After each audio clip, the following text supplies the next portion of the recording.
I'm Shawn. And I'm Mike, and you're listening to Shawn and Mike Take a Hike.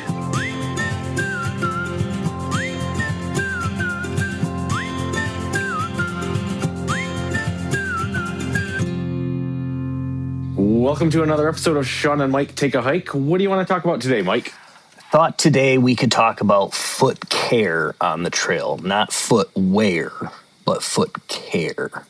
Foot care with a C. With a C. Taking care of your feet while you're out on the trail. I also did a little bit of research on pre and post hike foot care as well, just to help prevent any issues while you're out there. So, okay, good. Well, because my note taking, I wound up taking some notes on footwear. Oh, because to me, well, here's my thought. It goes hand in hand. Care goes with footwear. Mm-hmm. So mine touches on a little bit of both, which I don't want to get too deep in the weeds on footwear because we had a whole episode about socks. We had a whole episode about boots. Right. So I don't want to get too deep in the weeds on that with my conversation, but everything did kind of overlap as far as all the stuff I was looking in. Yeah, for sure. The proper footwear is probably one of the best ways to take care of your feet. So, you're not wrong. It's just that there are other things that go hand in hand or that go along with foot care as well. So, for sure, when this topic first came up, I really didn't think that I was going to be talking about shoes and socks much. My immediate go-to was powder and tape and bandages and that sort of stuff. That's all part of it. As you start reading, so a little bit of both. So, how should we get started on this one? I guess maybe we'll start with some pre-hike. We'll kind of start before your actual hiking. Do you have anything for that, or what are your thoughts? I see your well, I know. Here's what my thought is. Before we even dive into that, sure. I wanted to touch on why it's important. Why does this even matter, right? Why is this even a topic that we're talking about? Well, realistically, your feet are your engine. It's like the engine of your car. If you don't take care of it, it's not going to run very long. So if you don't take care of your feet, you're not going to be going very far. Well, right. Yes. Very, very well put. Mine has a lot more words to it, but basically says the same thing. Because for me, I'm well, why are your feet important? Because they I guess you kind of said it. They literally drive the whole hike, right? You can't really do much hiking if your feet are all busted up. Right. Now, I don't want to be ableist and everything. I'm sure there are people that don't have all of their limbs, things of that nature, and they find ways to do it. And I'm very happy that is the case. But yeah. I don't personally have any experience with that. You are 100% correct, and I guess we should be careful a little bit on how we talk about this. So this is very much from the perspective of you and I and our experience out on the trail. You and I are both able-bodied people. Right. Both have both of our feet. Right. And as such, taking care of these pieces of meat at the bottom of our legs, important. Right. Now, I would assume somebody with prosthetics, I have no experience. I can't speak. Right, but I'm sure there's care that goes along with that to avoid blisters and all that kind of stuff too. 100%. Yeah. I can't speak to that. Right. Because I don't have any firsthand knowledge. Right. You know what I mean? That's a different podcast. That is kind of a different podcast. And I am sure there are for the feet of those types of things. Yeah. All sorts of different maintenance things that you and I are not the experts there. We're not diving into that. Right. Just a little CYA right there. We're not intending to offend anybody, anything like that. This is just This is Mike and I knowing that we are not the experts. Right. And if somebody is listening that is an expert about that and would like to share, by all means, we would love to talk to you. Absolutely. But that's not our experience. That's not what we're talking about today. Right. So, well, I guess you can continue. You had a little bit more, but like you said, your feet are your engine that are getting you there. Well, and just basically, like, if you don't take care of them, it is going to ruin your hike. Like, I mean, blisters or infection, if it happens to get that bad, Right. or like any of the things that come with not properly maintaining your feet out on the trail, really, it can ruin your trip. It can cut your trip short. So, like, proper foot maintenance really is the key for having a good, successful hike. Yeah. So that's kind of like my why. And then let's get into your where you were going. So the pre-hike stuff is like leading up to some things that beginners, and we fortunately did this. It wasn't necessarily intentional, but we did do our practice hikes and everything with our new boots. They were shorter distances, things like that. But you want to break in your boots. You don't want to take a brand new pair of boots out on the trail for a multi-day and many-mile trek when they're brand new and not broken in. Your feet need to be used to them. You need to know that you're not rubbing in places. You need to know that you're not sliding, things of that nature. So that's what's going to cause your issues. So, well, I'll be honest with you though, mine was intentional. Like, I know we were doing like the practice hikes and stuff, but part of my wanting to do those practice hikes before we got started was to break in my new boots.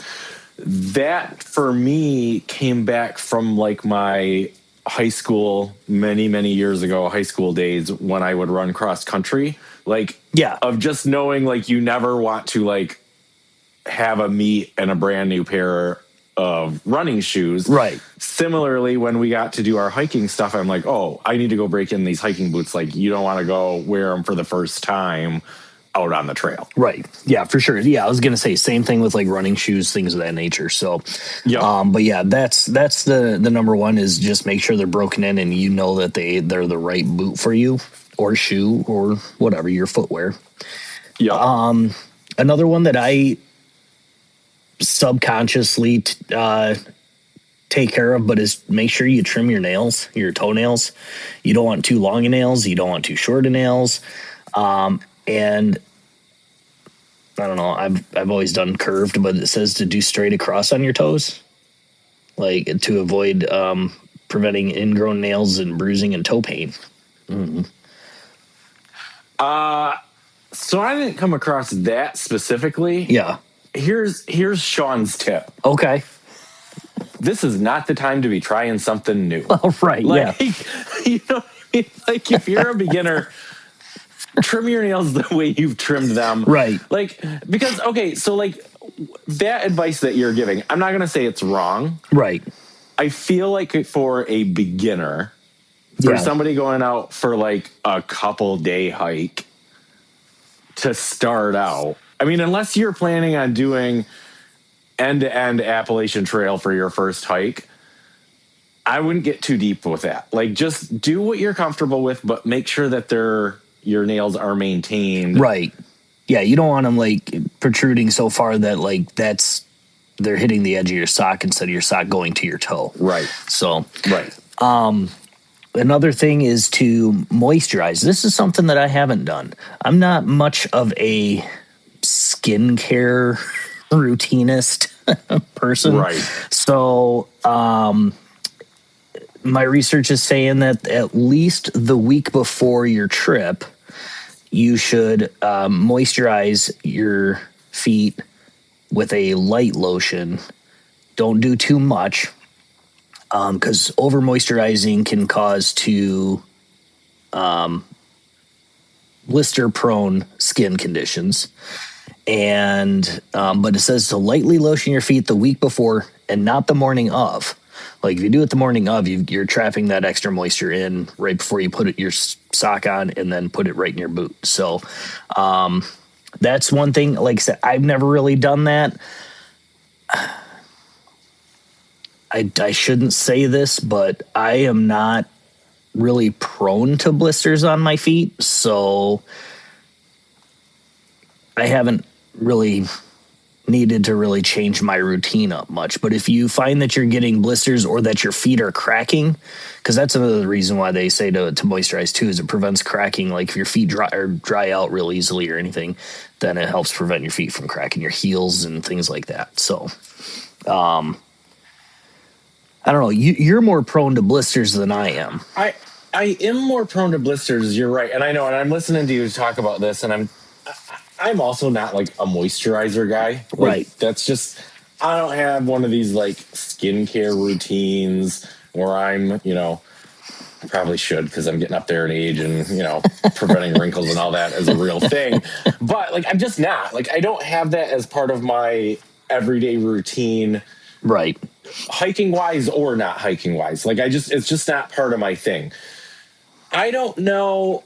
I don't run into a problem, me personally, for sure, with my feet drying out. Like, that is not an issue that I run into. Yep. So like that, now again, you and I are not going on like weeks and weeks and weeks long trips either. Right. We're going for like a weekend warrior type trip, right? Yeah. If we were going for some of these longer ones, or that started becoming an issue, I think that's a great tip. I'm not in a point right now where I feel like I want to really change my routine for my feet, because the drying out and cracking stuff, that's not the issues that I have. Now, I hear you're saying like it can help with blisters, but where I get blisters, largely it's like between the toes, which some of the other tips that we're going to get into specifically address that. Okay. Yep. So I still don't know as though the moisturizing is what's going to help you. The moisturizing is what I need for the condition that I have. Okay. Fair enough. I don't have anything else on moisturizing. Like I said, I'm not a skincare person, but I mean, if it's something that you feel you could use, listener, then maybe look into different foot specific or hiking specific type moisturizers that might help. Yeah. Yeah. Like you're saying, like a light moisturizer, right. Not something super thick. Or heavy. I guess if you're going light, then right. Yeah, not heavy. So and then one of the outside of the choosing the right footwear is then choosing the right sock for that footwear and your feet. Right. What I'm reading and what we have always done, we've gone strictly with just hiking socks, which are always a wool or some kind of a synthetic material. You want to stay away from your everyday run-of-the-mill cotton socks. Those just soak up your sweat, just hold the moisture, and then you're just asking for blisters with that. And this is where some of like my crossover stuff that I was talking about came in. Right. Like, I don't want to get too deep in the weeds because we do have a whole episode about socks. You listener can go back and listen to that if you want. I'll put a link to it on the website. But like Mike is saying, you don't want your like cotton athletic socks. Right. Because cotton, as we know, holds on to moisture, which causes friction, which causes blisters, which causes an awful time. So you're going to want more of your like either your synthetic or your merino wool.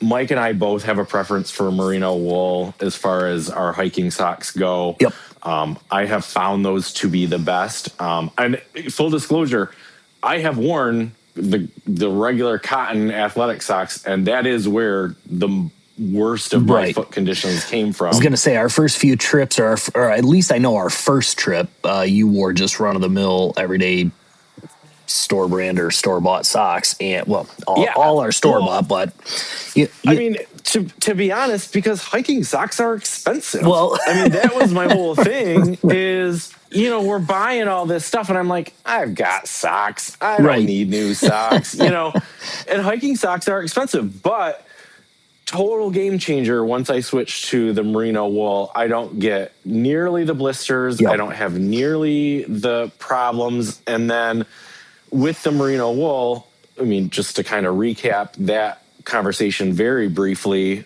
for the whole episode that we had about it, but like the whole thing is they're moisture wicking, they help regulate temperature, and therefore they are blister reducing. They're also like antimicrobial, if I'm saying that correctly. So like lots of good stuff with merino wool. If it is within your budget to get a couple of good pair of hiking socks, highly recommend. They do make synthetic ones too, which have many of the same properties as the merino wool. For my money, I would just go for the merino wool. Yeah, for sure. If you don't want the merino wool or you want a synthetic socks are a choice. Yep. Do largely similar things that the merino wool ones do. Yeah. Just stay away from the straight up cotton. And ones. if price is an issue with you, if you're planning on a trip next year, your first trip or anything like that, then right now is the time to be looking. We've got the holiday sales and all that kind of stuff coming up. And also it's off season for a lot of the country. So you'll be able to find 2025's end of stock sale, and then the material doesn't change. It's just the design and the whatever. So right. And then I guess the other thing that I just real quick to mention about socks, the other really important thing to mention is make sure that you get proper fitting socks. Right. Because if you get them too big, well, then they're going to be loose. They're going to bunch up. They're going to cause some of that friction. Yep. That's a bad time sort of thing, situation happening altogether. If you get them too tight, they are going to create pressure points and then possibly some more toenail related issues. So not only do you want a good sock, you also want it to be proper fitting. Yep. I will put a caveat on something that is an optional. I mean, it's all optional realistically, but the sock liners or liner socks, it's just another layer. It's like underwear for your feet. It's like your liner goes on, then your sock, and then your boot. It's a synthetic liner inside a wool sock, just reduces friction against your skin on the wool. So it's just another option that's out there. They're real lightweight, real soft. So, I mean, I have them. I used to wear them when we went skiing and things like that. So, I take them with us, but I've never worn them out on the trail.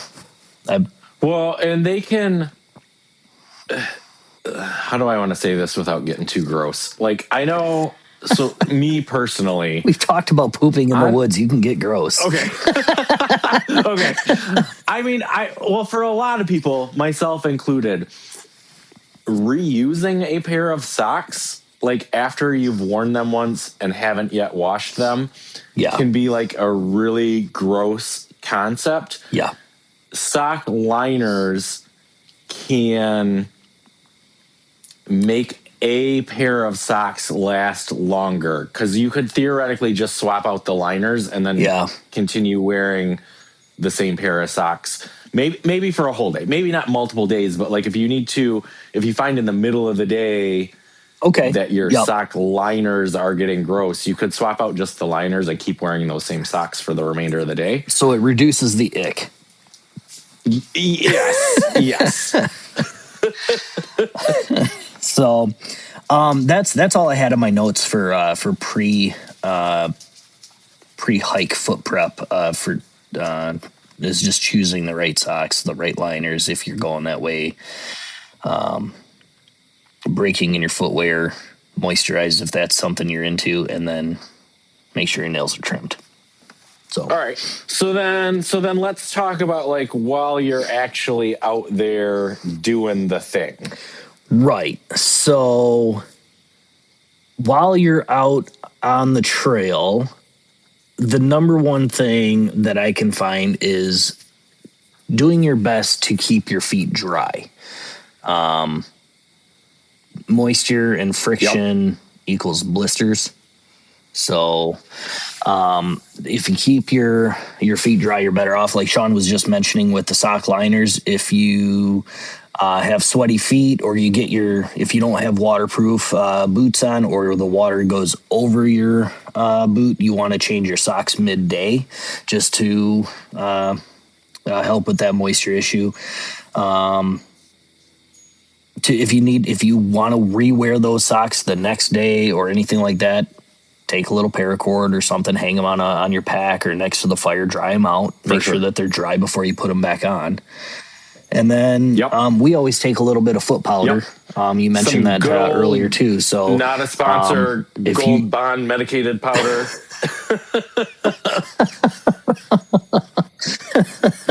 So just before you if your feet were wet, sprinkle some foot powder on before you put another pair of socks on, just so that helps dry your feet out, absorb that moisture. I'm pretty sure Gold Bond has some like antifungal in it as well, which is good, especially if you're the type of person prone to like athlete's foot or something like that.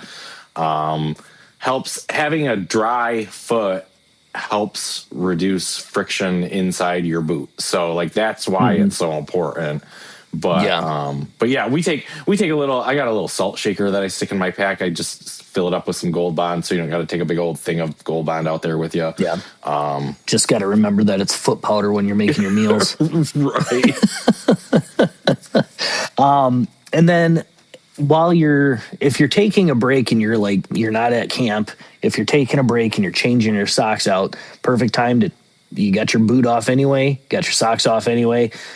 Let the dogs air out and just breathe for a bit, dry off, and go. Just try to keep your boots and your socks as dry as possible when if you're out in the middle of your hike. Yep. And if needed, swap your socks out. Absolutely. If you're taking that break or your feet are starting to get uncomfortable and you're noticing that your socks are sweaty and starting to rub and all that sort of stuff, swap your socks out if you have to. It's okay to swap socks in the middle of the day. If the reason that you're taking your break is because you're noticing hot spots or you're noticing your feet are starting to ache or anything like that, that's your feet telling you a blister is coming or something's not right, whatever, stop, take your shoe off or boot, take your sock off, inspect it, get your foot powder out. If you see the start of a blister, grab some tape, grab a Band-Aid. Okay, let's talk about that because I don't want to totally skip over this. Yeah. So let's talk about what your options are because this is the thing. Right. This is where Shawn screwed up on the first couple of trips because remember I had those junky cotton socks, but I had warning signs that I was getting blisters. I didn't have blisters yet, but I had warning signs that hey, something's not right. I should have stopped and taken care of something in the middle of the day, not waited until the end of the day and then now it's too late, right? Right. So what are the options? You're starting to feel like something's rubbing. What are your options? Because there's several different things you could do. Right. You mentioned Band-Aid. Band-Aid's an easy one. Yeah. Maybe not 100% the best option. Probably not. But it's probably the easiest one. It's probably something you've already got in your first aid kit. Right. If you can make a Band-Aid work, use a Band-Aid. Yep. If you happen to have other things, for example, one of the things Mike and I take is we do take athletic tape. Mm-hmm. Now, I like athletic tape.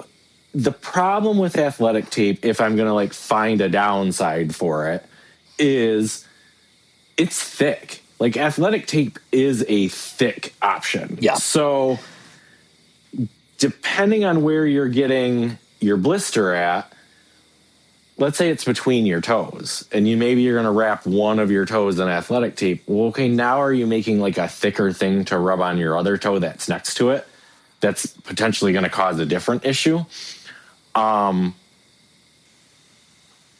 Or you theoretically could possibly buddy tape your toes together, taping two toes together. Mm-hmm. again, athletic tape is an option, but again, it's going to be thick. And then what other toes are you now rubbing up against? Yeah. So one of the big pros of athletic tape over Band-Aids is unless you get the really, really good Band-Aids, they tend to come off with moisture. And if you're already having an issue with moisture, then the athletic tape is the way to go. Now, usually you can find it in like a 1 inch or a 2 inch or a 3 inch roll. Just grab the 1 inch. And if you want to, if you have the ability to, cut the sucker in half to a half inch. And then that's less weight, less space in your pack. Otherwise, a 1 inch isn't that bad. And you can even unroll it and re-ravel it into a smaller roll and take less of it. You only realistically need about a foot to a foot and a half because your feet aren't that big. I'll speak for myself. My feet aren't that big. So like you really don't need that much tape. You don't need the full roll that might have 25 or 50 feet. Unravel a roll of it or a foot of it and re-roll it back up against itself. It'll still be sticky enough for your foot. You don't need to take the whole roll. Right. Another option is moleskin. I'm not. I meant to. I didn't have time to really research what moleskin is. I feel like that's just one of those little circular skin patches type of a thing. It almost looks like skin that sticks to you. So I did do a little bit of research on this, not a lot. And again, Moleskin, not a sponsor. Although Moleskin, if you're out there and you would like to sponsor, feel free to reach out to us, ShawnMikeHike@gmail.com. Shameless. But it comes in a lot of different shapes and sizes. Like you can get it in a roll, just like you can get athletic tape in a roll. Okay. Or you can get different, specialty shape pieces or whatever. For my money, I think if you're going to bother, I'd probably just get the roll and then take some sort of multi-tool with you to cut it into a shape if you needed it to be in a shape. But you're right. I mean, it's quote unquote skin colored. It's a lot to me like an athletic tape, but more breathable. So still kind of thick and bulky, but it's like water resistant in the same way that like athletic tape is. It's specifically marketed, from my understanding, as a way to prevent blisters. So I don't know what it's made up of. I'm sure made out of something. But it's like an athletic tape, just more specifically for blisters and a little bit more breathable. Okay. Fair enough. I mean, athletic tape is meant for has many different purposes and stuff. Right. So. Gotcha. And then I don't know if you came across this one. So like there's even a better option than moleskin, supposedly. I do not personally have any experience with this, but I am sure everybody has seen it. It's something called leukotape. Mm-hmm. It's that stuff that you see people wearing in like sports videos and stuff where they've got like their shoulders wrapped taped up or they're like knee taped up in some way. That is supposedly the best option. Yeah, because it's also the most expensive. Yes, that's the downside. But like, if your wallet allows and you want something specifically to take care of this situation, that supposedly is the best option. Not that, I mean, we could have a completely other episode for this, but the upside of taking a full roll of athletic tape or leukotape with you is it's not just for blisters. It's not just for helping your feet. True. If you feel like you've got like a torn muscle or you got soreness somewhere, taping it up can help. Research how to do that before you just start doing it, because you can do damage for that, but it has multiple purposes. So that's one thing to think about when you're taking that kind of equipment. But so any of these tapes, if you're going to try to prevent this blister from getting any worse, prevent this hot spot from turning into a blister, what are you going to want to do? So you're going to want to clean and dry the area where this like hot spot is. You're going to want to apply the tape in a way that you're not like folding the skin or stretching it too tight. So like just like relaxed skin, but you want to make sure there's no like wrinkles underneath there. Because if you get wrinkles underneath that tape, that's going to create like friction between the two pieces of skin. Yep. So like, so nice and flat, but not tight. Yeah. And then that makes sense. You're going to want to, if you've got like some way to cut this stuff, which supposedly I'm hoping you do, some sort of scissors, some sort of knife, something, to the best of your ability, round the corners of the tape. That's going to help prevent it from like peeling back while it's in your boot. And then that's going to cause other problems if it starts peeling back. So like round the corners to the best of your ability. Never thought of that. That's a really good idea. Yeah. The rounding the corners. The other tip that I saw on the internet, and I did not write down where I saw this tip, so I apologize if you are the person on the internet that I found this on. I apologize for not crediting you. But one of the things they said you could do if you don't want to take a whole roll of this stuff is you can cut some small strips of any of these tapes and then just stick that on some wax paper and then tuck it in your first aid kit. And that way you're not taking a whole roll of something if you don't feel like you're going to need a whole roll. The rolls aren't the wax paper big. Thing. That's good, yeah. It is good, but the rolls aren't that big. And I feel like, is it really saving that much? I don't know. Right, yeah. I thought it was a good tip worth sharing. I'm not sure if I would personally use that tip, but if somebody's trying to be an ultralighter or trying to save as much space as they possibly can, I thought it was a pretty good tip. Yeah. Here's a question for you, Shawn, from Mike. If the only thing you have is duct tape, would you use that? It's a good question. I don't think I would use it as my first choice. Right. But if that, like, if you're out of Band-Aids, you don't have any athletic tape or Leuko tape, you're all out of moleskin. I think I would try first, me personally, not a doctor, not a scientist. Me personally, I would try drying my feet off, using some foot powder, and changing my socks before I would go to the duct tape. Yeah.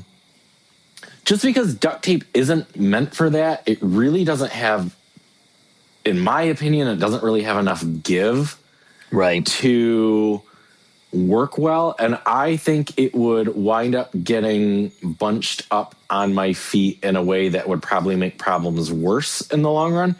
Plus, it's so sticky and going to make everything else in my boot sticky.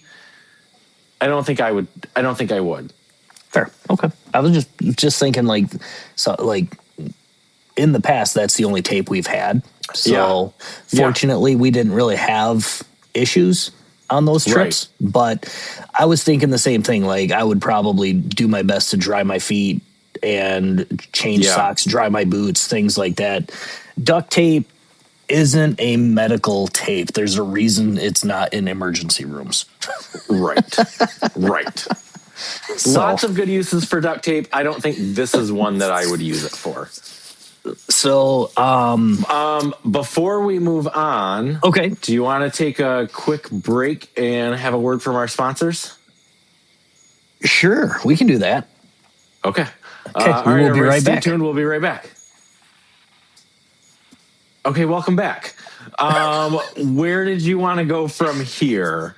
Well, I was just gonna bring something up that isn't necessarily anything you can really avoid. Is just watching your terrain out on the trail. You can't change, like, oh, I'm coming up to a soft sandy patch. I want it to be harder and rockier or whatever, and then poof, it changes. You're coming up to that soft sandy patch anyway, just like uphills, downhills, roots, things like that. All of that kind of stuff changes the way you position your feet on the ground, which changes how your foot moves in your boot or shoe or whatever your footwear is. So this is where my research took me to Shawn's favorite topic, trekking poles. Okay. that if you are starting to have issues with your feet, the trekking poles can help alleviate some of the pain by taking some of the weight off of your foot or changing how you're going to step onto the terrain because you have actually a third balance point. I'm on board with that, actually. So that's where, depending on where you're going, if you know the trail or not, even if you just take them and strap them to your pack, then it's not the worst idea for that. So this is, I think, the one time, mark it here, episode number whatever, 50, where I have something positive to say about trekking poles. So that is something that my research did take me to with that. It can help you with a damaged foot. Like if you've already starting to experience blisters and you want to walk a little bit more gingerly on that foot. Okay. So I'm on board with that for sure.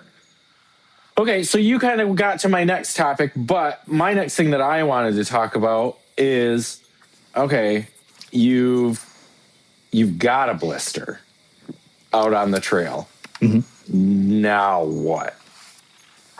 Well, now what is, well, okay, you want to inspect it. Is it intact or has it popped? 100%. Exactly. Thank you for saying that. I was hoping you were going to say that because, yes, that huge distinction, though, right? Absolutely. So, like, you've either got one that's still what I would consider a blister, or you've got one that's a popped blister. Right. Two different things, completely different things. On what situation you've got. So, if it's intact and it's not too big, you want to clean the area and then cover it with tape or donut-shaped moleskin. Yep. Which I think the donut-shaped moleskin, meaning it has a hole in the middle of it, which is for the unpopped part of the blister. Right. So you wrap the unpopped part, basically, right? Yeah. Like, have you ever seen those commercials for, like, the Dr. Scholl's, not a sponsor, like corn pads or wart pads or whatever? Yeah. I don't think these don't have, like, the pad part, right? But same concept. Where the pad is, it would be just nothing. Right. Yeah. Right. So you're basically preventing the blister from getting bigger? That's my understanding. Yes. Yeah. Is you're like trying to stop it from getting worse. Right. And trying to stop it from popping. Right. Now, if it's large and painful or it's already burst, well, let's start with this. If it's large and painful, my research says if you have a needle, you want to sterilize it if you have alcohol or wipes or anything like that. If you don't have alcohol wipes and you have a lighter or some matches, you can heat it up, but make sure you cool it down first. Yeah. I think. And then you want to, I don't believe you have to put a big hole in it. You just need to put a hole big enough so the fluid can drain. You need to put a hole big enough for the fluid to drain. And again, I want to make sure that we're clear on this. This is only if you need to. Like, preferably don't pop it. Right. If it's too large. Is so big and painful that it is interfering with your ability to walk. Mm-hmm. This is a secondary option to be used if needed. Right. But yes, you can put a tiny, as small as possible hole in it, not in the middle of it, not on the top of it, towards the edge, close to the edge as possible. And then you press the fluid out as gingerly and slowly as possible. You're not popping a pimple. You're not bursting this thing. As softly, gingerly as possible. Let the fluid drain out. And then you want to sterilize, antibiotic ointment, anything like that. Yeah. And then your tape or your Band-Aid or... Right. Yeah. Right. Very important that if you are going to do that, you keep it clean. Because, like, If you don't, that's where infection starts, and Well, I was that's going to a whole say, other thing. At this point, you now have an open wound on your foot. And your foot is one of the dirtiest things when you're hiking. So you have to keep that clean. Every time you stop, take your boot and your sock off, undo that bandage, inspect it, clean it, re-wrap it. And like this is one of those scenarios where you are going to probably need to use some of your cleaned water. Not like don't go just like dip it in some dirty ass river. Right. Like you're going to need to use some of your clean water. If you've got soap, use some soap. If you've got antibiotic ointment, put that on there. And then like for the remainder of your trip, you're going to need to keep it clean on the regular. Right. Yeah, we're all into the outdoors. That's why we're all into hiking. We've all seen those shows, River Monsters and all that crap. There's shit in the water that can get into your foot at that point that you don't want. Right.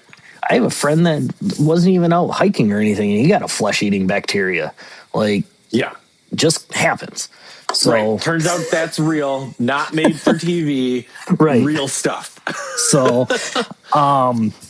if it's already popped, and so you take your boot off, you're like, let's inspect this. You're like, oh crap, it's already popped.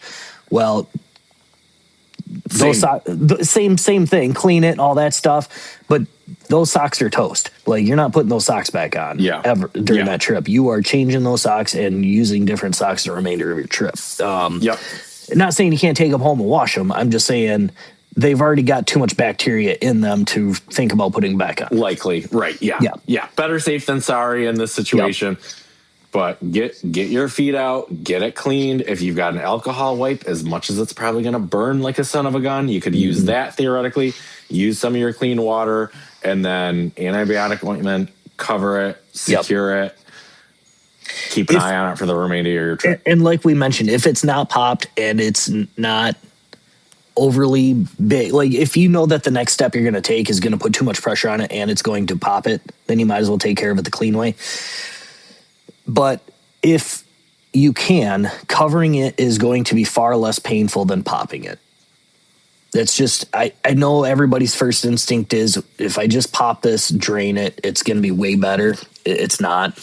I don't understand. I've never understood the science behind it, but I've done both ways, and the non-popped one is always fares better than the popped one. So yeah, I don't understand the science behind it either. Maybe we should have checked with like a medical professional, but literally everything you read says don't pop it unless absolutely necessary. So and other people have already done this research. I mean, there's reasons why we know some mushrooms are poisonous and some aren't. Like somebody ate them and died, and somebody ate them and didn't. So that's all I've got as far as. I got one more thing specifically for this, and it really kind of is the whole episode. But basically, if you get blisters, know when to know enough is enough. So like if you have any signs of infection whatsoever with your blister situation, call it. That is like, you don't need to be like losing your foot over this, right? Like I mean, if you got infection, that's the best time to say, okay, we need to be done. Nobody's gonna think you're awesome and a hero if you catch gangrene out on the trip, but just so you could finish your last 13 miles or whatever. Right. Yeah. Like if you're getting infection, how'd you lose your foot? It off. Yeah. That's not the story that women want to hear in the bar. Right. So so that's all I've got for like during your trip, your trek. Yep. So this is still during your trip per se, but once you get to camp. Yes, that's where I was going to go next. Yep. So this is where Shawn and I take a pair of slides or some Crocs or any kind of like lightweight footwear that doesn't take up too much space in your pack that you can put on that's comfortable at camp, that gets your foot out of your boot and allows you to dry off. Whether it's something you're leaving your socks on or not, if your foot is allowed to breathe once you're at camp. This is with or without a blister. This is just when you get to camp. This is just like good hygiene once you get to camp. Yep. Get your foot into something softer and more breathable than your hiking footwear. Yes. So if you have the means, and especially if you have a blister, wash your feet.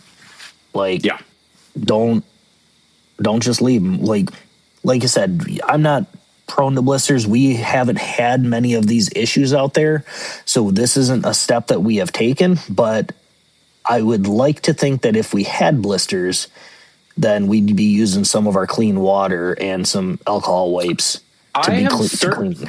I have certainly washed my feet at the end of the day, like with some some of we'll go and get our water, we'll filter it, I'll put some into a water bottle, and then I will get out of my boots, get out of my socks. If my feet are super grody, super sweaty, got some dirt in there, like I will take like a spare t-shirt if I have one, maybe even one from yesterday, which I know is not super clean, but and then go away from camp, away from the water source, sit down on a log, little tiny bit of water, wipe down my feet, get them clean, and then let them air out. Yeah, and I forget too that I do take my packet of like dude wipes or dude showers things. Like, so I do wash my feet. It's just not like as soon as I get to camp type of a thing, but it's something that we do. But yeah, especially if you have something on your foot that you're actively taking care of, that's one of your first things you want to do is get your foot out of your boot and wipe and change your sock or let it air out, anything like that. And if you're going during a time of the year where maybe you can't be without socks around camp, I do not think it would hurt to take a specific at camp pair of socks. Well, this would be a cheap pair of just your everyday little Hanes or Fruit of the Loom, whatever, cotton socks. This is where you're back to just everyday living kind of a thing, just out in the woods. Right. So, but like have that clean, dry pair to get your feet into. This is not like put back on your grody ones that you've been wearing all day at this point. This is when you want a nice, clean, dry pair to let your feet do some recovery while you're at camp, while you're not walking around. Right. On that note, another thing is if you're at a place where you can have a fire, then keeping your feet warm at night is optimal. So if you don't like to sleep in socks, I particularly hate sleeping in socks. So another way to help keep your feet warm at night is would be to take your water bottle, set it next to the fire, let it warm up a little bit. Yeah. And put that on or in your sleeping bag or quilt, and that'll help keep that part of your sleeping bag warm. Yeah. So warm feet are happy feet when you're at night. Cold feet, you'll just be miserable if you have cold feet. For sure. The other thing that I like to do personally, like especially once we get to camp and camp is set up and like you've got a little bit of time to relax, I really like and firmly believe in elevating your feet. Oh yeah. Like have them, if you've got a log you can prop them up on. If you've got, if you're in somewhere that happens to have like a table or something, if you've got a way to prop your feet up a bit, that really is going to help. In my opinion, that really helps having them elevated. So yeah, I don't know the science behind it, but for me, it seems to help with the swelling and all that sort of stuff. And it just makes them feel so much better. So I'm a firm believer in that. Yeah.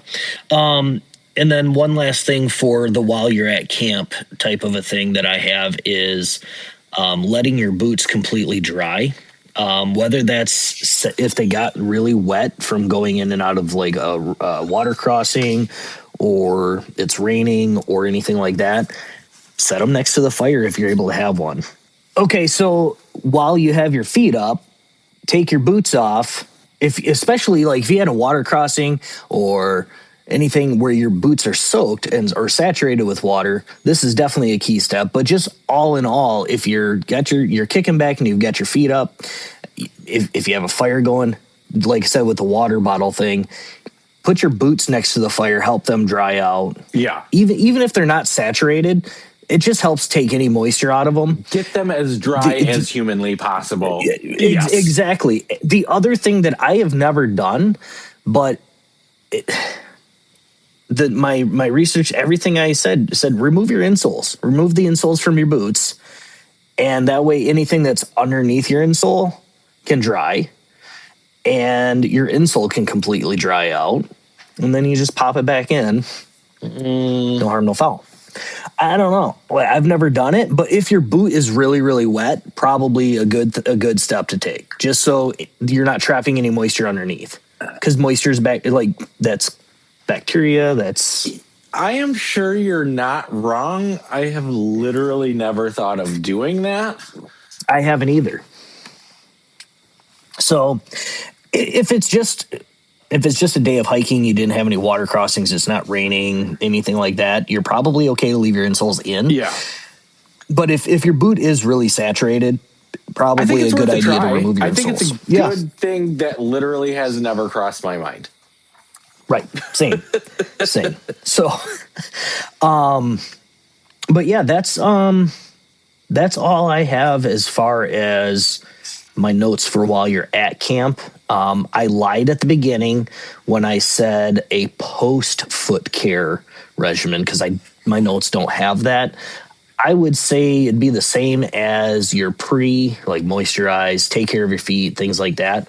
But there's nothing specific. I think it's all the same things. It's dry your feet out. It's, take care of your feet. Give them a little TLC once you get back to camp. I mean, it's kind of the same as before, just after and during. Right. Yeah. So I guess as a little bit of a wrap up, Shawn, why don't we go through a list of things that we mentioned throughout the episode, but just a quick little list of things that you might want to take for foot care with you. So worn in boots, not brand new boots. Right. Good quality hiking socks. Yep. You're going to want bandages or Leukotape, sports wrap. Something along those tape. Yep. Sock liners, possibly. Foot powder. Foot powder, I'm a yes. 100% yes. Yep. Easy thing to take, 100%. Spare socks. I know that's kind of just a given, especially in our sock episode. Take a spare pair of socks in case. Yep. And then if you don't have a knife with a fine point, then bring a little safety pin or a sewing needle, something that if you do get a blister and you do choose or need to drain it, then you've got something with a fine point that will pop it.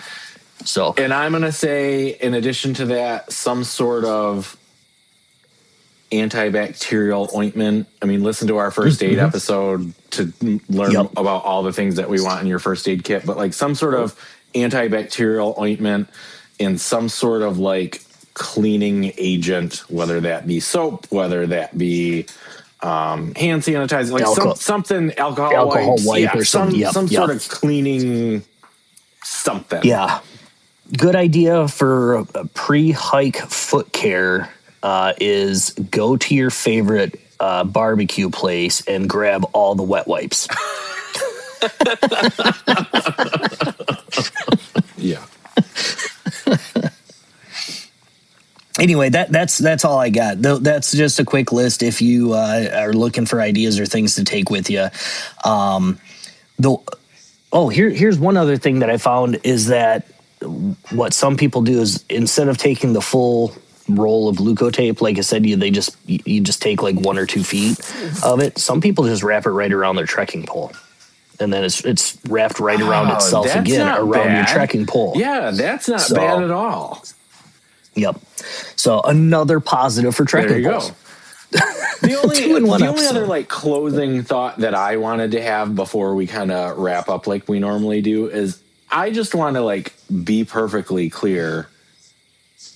New hikers have feet issues. Experienced hiker have feet issues. Sure. Like feet issues are going to happen.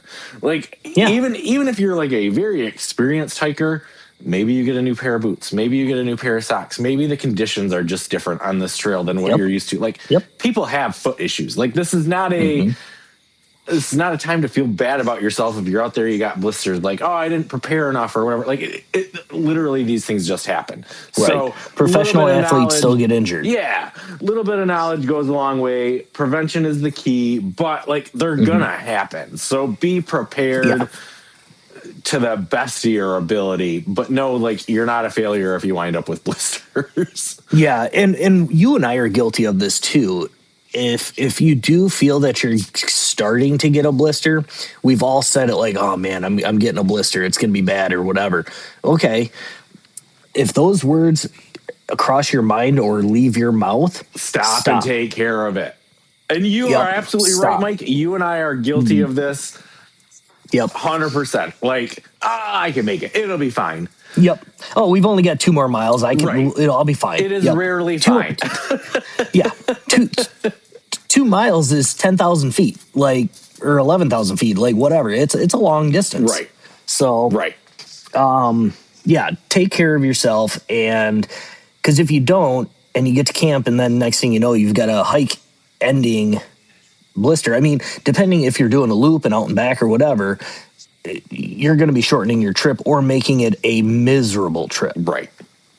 So, all right. Well, if anybody else has thoughts about foot care, did Mike and I forget to mention something? Did we not spend enough time on something? Do you have a different type of tape that Mike and I don't know about that you'd like to recommend? Feel free to reach out to us. You can reach us on most of the major socials at Shawn Mike Hike. You can reach us on our email, which is shawnmikehike@gmail.com, or always directly on our website, shawnmikehike.com. Please rate, review, and subscribe wherever you're listening to this episode. And until next time, go take a hike. Go take a hike and take care of your feet. There you go. All right. Thanks, everybody. We'll see you in a couple weeks. Yep. See ya.